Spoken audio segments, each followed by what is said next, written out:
Good morning, ladies and gentlemen. This is your governor speaking.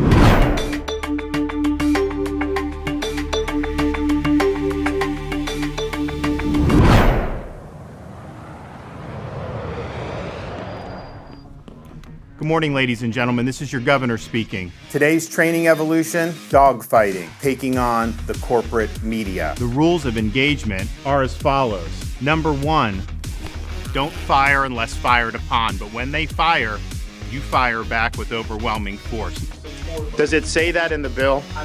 I'm asking you to tell me what's in the bill. Don't accept their narrative. It's wrong. It's a fake narrative. I just disabused you of the narrative, and you don't care about the facts. All right, ladies and gentlemen. Let's turn up. Governor, what has gone wrong with the rollout of the vaccine that we've seen phone lines jammed, websites crashing? It's a lot of demand. I mean, I think at the end of the day, excuse me. If I could finish my question. You just said what has gone wrong, so I'm answering the question. If I could complete the question, though. So you're going to give a speech or are you going to ask a question? With all due respect, Governor, you asked a question, I'm going to answer it. I'm trying to finish my question. You're giving a speech. You asked a question. I am trying to ask you the...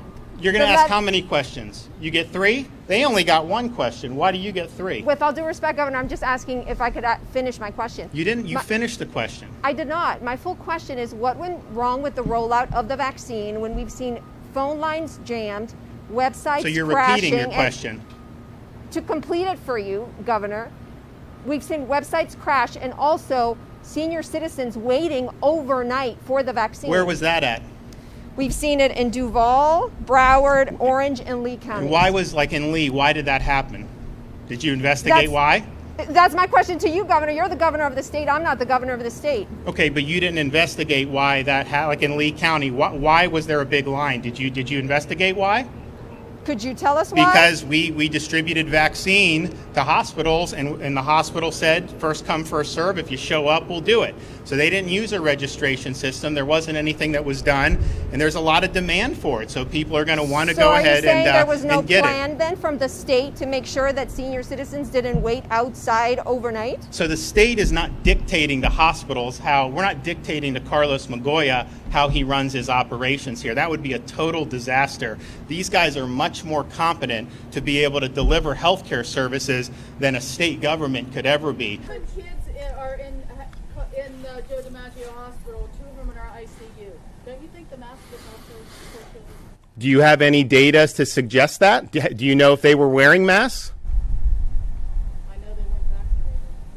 Well, they're not right. They're not eligible for the vaccination. I mean, that's not. I mean, so you're blaming the kids, saying they weren't wearing masks and so they're in the ICU. With all due respect, I find that deplorable. To blame a victim who ends up being hospitalized. You don't know their story. You don't know what happened with that. And this has been a really negative thing throughout this whole thing with some of these quote experts, some of the media. Somebody contracts a highly transmissible airborne virus, and they're viewed as having done something wrong. And that's just not the way you do it. When people come in, you treat them. You know, we obviously have some people that are not vaccinated that have been admitted to hospitals.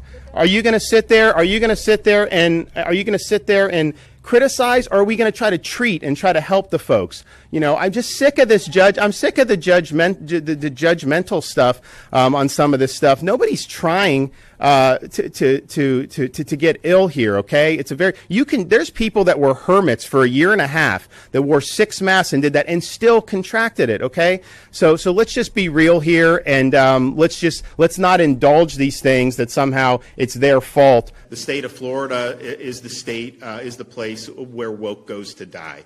We are not going to let this state. We're not going to let this state descend into some type of woke dumpster fire. We're going to be following common sense. We're going to be following, facts, and that's just really, really important. If you look at that, if you look at what's going on with some of the big corporations with their woke agenda, when you look at the Brandon administration in terms of what they're doing.